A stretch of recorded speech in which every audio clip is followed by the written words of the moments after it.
Yes, this is a video on how to reset the oil inspection indicator, or the oil light, I guess you can call it, on a 2017 Ford Fusion.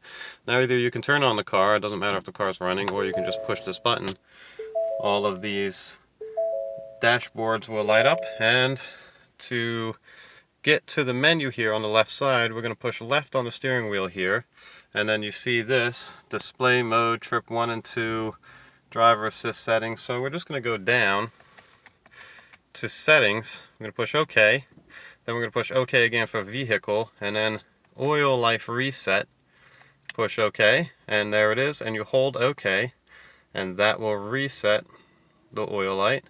Now it's at 100%, and just to go back, you do left, left again, and then you can go back to whatever you were in. Nice and easy. Thanks for watching. Like and subscribe, please.